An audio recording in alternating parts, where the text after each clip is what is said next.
King Saul unifies the 12 tribes into the United Kingdom of Israel. We find this recorded in Samuel, Kings, and Chronicles. In 965, King Solomon's reign begins, and it's the glory years of the kingdom of Israel. And in 950, the magnificent temple on Mount Moriah is built in Jerusalem. In 926, however, the kingdom of Israel is divided because of Solomon's sins. And the northern kingdom of Israel is ruled from Samaria, and the southern kingdom of Israel is ruled from Jerusalem. Roughly about this time, the prophets begin to show up. But in 722 BC, hard things begins to happen, and the Assyrians conquer and deport most of the northern kingdom of Israel to Assyria. Then in 586 BC, the Babylonians conquer Jerusalem and Judah under Nebuchadnezzar and deport most of the southern kingdom of Judah to Babylon, and we have a break in the red line. But not long after that, in 538 BC, many Jews returned from Babylon, and the second temple began to be rebuilt under the leadership of Zerubbabel. And in 515, there's a completion and dedication of the temple.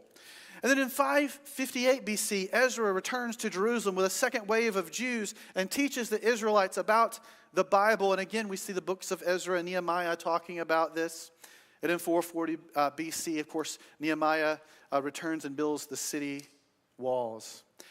After this comes the Hellenistic period, the Greek rule. Starting in 333 BC, Alexander the Great defeats the Persian Empire and sets out to Hellenize the world.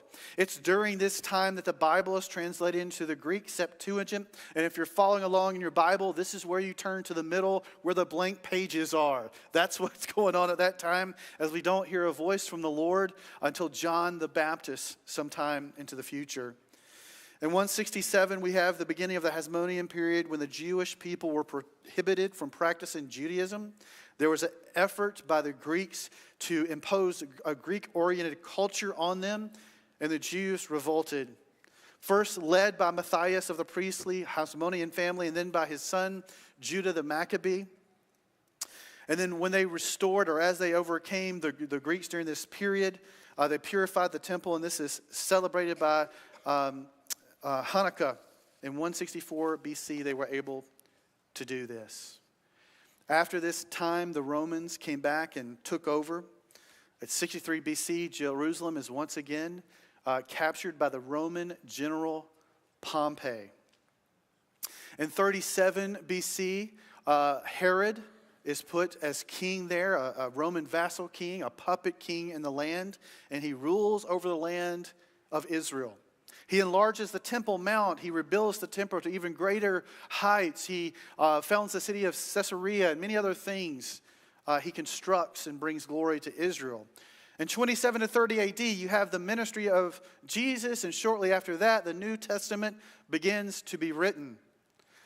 In 66 AD, the Jewish revolt against the Romans begins again, but in 70 AD, the destruction of the Jerusalem and the second temple happens. Titus takes his 5th, 12th, and 15th legions from the west to circle Jerusalem, and the 10th stands on the Mount of Olives, and they strangle Jerusalem until they actually invade, conquer, and destroy the temple, as Jesus predicted in Luke chapter 19. In 132 AD, the Bar Kokhba revolt happens, and the Roman Emperor Hadrian destroys Jerusalem in response to this revolt and builds the new city of Aelia Capitolina, a pagan city in its place. Many holy sites are preserved, but with pagan shrines on them. The temple of Jupiter, where the temple of God once was then constructed. And this is so important. The emperor called that new area Syria Palestinia, named after the Philistines, the enemies of the Jews, just to thumb his nose at them. And it was at this time that the idea of a personal Messiah became abstract and spiritualized for the Jews, for they had missed Jesus and now have given up on any belief that there could be an independent Messiah, a personal Messiah to come from them. And of course, the red line is then broken as there's only remnants in the land and the population dwindles. Then comes the Byzantine period, the Eastern Roman rule. Emperor Constantine in 313 recognizes Christianity and rules the area. After this is the Persian period from 614 to 628 AD. In 614, the Persian conquest of the Holy Land takes place, and many churches and monasteries are destroyed. In 638, the Muslim Arab conquest of the Holy Land is completed, and the caliphs rule from Damascus, Baghdad, and Egypt. Very important date, 691 AD, on the Temple Mount in Jerusalem, the Dome of the Rock was built. That's that shiny thing you saw in the bumper video intro. After this, we have the Crusader period beginning from about 1099 AD to 1291 AD as the Crusades come down from the European nations and take over the land for a short period of time, and many wars happen in this time period. After this, the Crusaders and their strongholds are defeated in 1291 AD by Mamluk and the Muslims. And by the end of the Middle Ages, the country's urban cities were virtually in ruins. Jerusalem was abandoned, and the small Jewish community that was there was poverty-stricken. After this comes the Ottoman or Turkish Muslim Empire in 1517 AD, lasting to about 1917 AD. And these Ottoman rulers ruled from Istanbul or Turkey. Then the British period would take over. And we might remember that World War I happened in 1914 through 1918. And as this occurred and the Ottoman Empire was overthrown in 1917, the British Foreign Minister, Lord Balfour, issued the Balfour Declaration, which gave official support for the establishment in Palestine of a national home for the Jewish people. And so our line begins to form again. In 1947, the United Nations approved the partition of Israel into separate Jewish and Arab states. Everybody in the area up to this point was called Palestinian. If you were born in this time, your ID said Palestinian. Whether you were Jewish or Arab or Syrian or Persian, or whatever, you were Palestinian.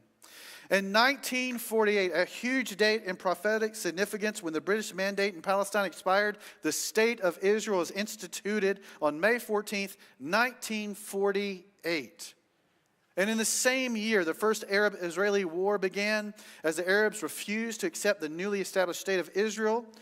In Egypt, Syria, Transjordan, Lebanon, and Iraq attacked Israel.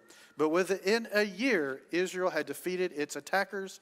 And then in 1967, the Six-Day War occurred after the Straits of Tiran were blocked, and Israel launched a counterattack on Egypt, Jordanian, Syrian, and Iraqi airports. And after 6 days, the Israelites had conquered both Jerusalem, the Golan Heights, Sinai, and the West Bank. Why do I tell you all of this and go through all of this? Israel's prominence in the land, their prominent presence, they were there prominently as the main people group for 1,500 years. You can see it there on the chart. And even when they weren't the prominent people, they were still there in some form. They had some presence. They're not colonizers or occupiers. No, they were the indigenous, so to speak, people group of that area for the dominant amount of time in history. Historically, the land is the Jewish people's. Divinely, by God-given right, the land is the Jewish people. We must understand this from a biblical, historical perspective and understand